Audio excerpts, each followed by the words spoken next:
Hi friends, ఎలా ఉన్నారు? నేను చాలా బాగున్నాను. మీరు ఎలా ఉన్నారో కామెంట్ చేయండి. ఈరోజు స్పెషల్ వచ్చి సండే స్పెషల్ నా స్టైల్లో చికెన్ కర్రీ ఎలా చేయాలో చూపిస్తాను. మనకు కావాల్సినవి ఇంగ్రీడియంట్స్ వచ్చి కొబ్బరి, దాల్చిన చెక్క, 2 యాలక్కాయలు, తర్వాత లవంగాలు, ఇది తర్వాత కొత్తిమీర, అల్లం, తెల్లవై క్లీన్ చేసుకొని కడిగి పెట్టుకుని ఇది అంతా మొత్తం మసాలా కొట్టుకోవాలి. మసాలా కొట్టిన తర్వాత చూపిస్తాను. పేస్ట్ చేసుకున్న తర్వాత మనం ఇలా స్టవ్ పైన బాండి పెట్టుకొని కొంచెం ఆయిల్ వేసుకొని ఇందులోకి దాల్చిన చెక్క, 2 యాలక్కలు, లవంగ ముగ్గులు వేసిన తర్వాత అవి కొంచెం ఫ్రై అయిన తర్వాత కొన్ని ఆనియన్స్, వెల్లుల్లిపాయలు వేసుకొని, మన రాయలసీమ స్టైల్ కదా అండి, అందుకు ఎర్రగడ్డలు వేసుకొని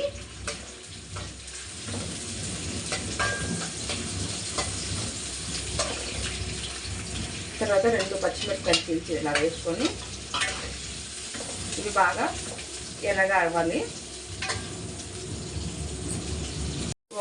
వదిలింటుంది కదండి, ఇలా ఆయిల్ అంతా చూడండి, సైడ్కి అంతా ఇలా ఆయిల్ వస్తుంది కదా, అప్పుడు దీనిలోకి ఒక 1/2 టీ స్పూన్ పసుపు, 1 టీ స్పూన్ ధనియాల పొడి, కొద్దిగా టేస్ట్కి తగ్గట్టుగా ఉప్పు, తర్వాత 1 టీ స్పూన్ కారం పొడి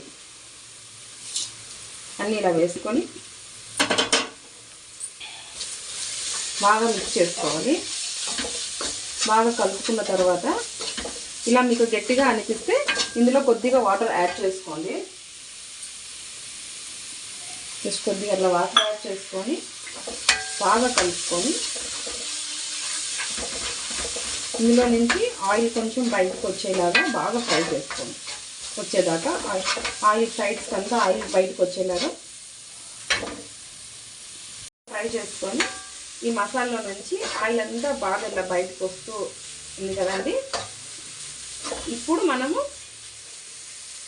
ఇందులోకి బాగా 2 టైమ్స్ బాగా కడిగి వాష్ చేసి పెట్టుకున్న చికెన్ వేసుకోవాలి.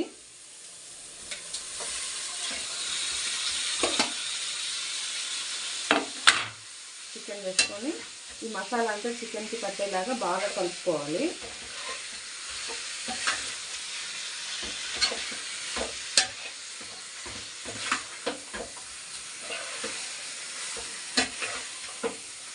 ఇదంతా బాగా కలుపుకొని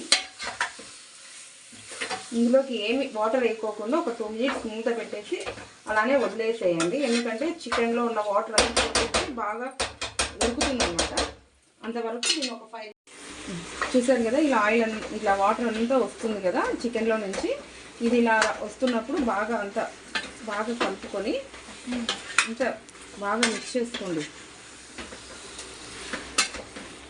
ఇలా కొద్దిగా మిక్స్ చేసుకున్న తర్వాత ఇలా ఈ చికెన్లో నుంచి వచ్చిన వాటర్తోనే 50 to 60% చికెన్ ఉడికేలాగా మూత పెట్టుకొని ఒక 10 to 15 మినిట్స్ ఉడికేలాగా వదిలేసేయండి ఇలానే.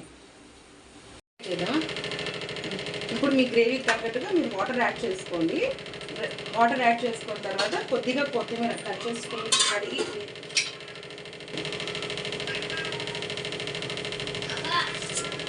కడిగిన కొత్తిమీరని కట్ చేసి కొంచెం ఇలా వేసుకొని మూత పెట్టేసి 10 to 12 మినిట్స్ ఇలా హై ఫ్లేమ్లో ఉడికించుకొని ఆ తర్వాత 10 to 5 మినిట్స్ స్లో ఫ్లేమ్లో ఉడికించుకొని టేస్టీ చికెన్ కర్రీ రెడీ అయిపోతుంది. తర్వాత నేను చూపిస్తాను ఫ్రెండ్స్ మీకు. చూడండి, ఇలా బాగా గట్టిగా అంతా దగ్గరకు వచ్చేసింది కదా. ఈ కన్సిస్టెన్సీలో ఉన్నప్పుడు స్టవ్ ఆఫ్ చేసుకొని మీరు దించేసుకోవచ్చు. ఒకవేళ ఇంతకంటే మీకు కొంచెం గ్రేవీ చల్పగా ఉంది అనుకుంటే కాసేపు ఒక 5 మినిట్స్ మూత తీసేసి ఉడికించుకొని ఆఫ్ చేసుకోండి. Tasty Emmy chicken. మీకు ఎలా ఉందో ట్రై చేసి నాకు కామెంట్ చేయండి. ప్లీజ్ నా ఛానల్ని సబ్స్క్రైబ్ చేసుకోండి. Thank you for watching.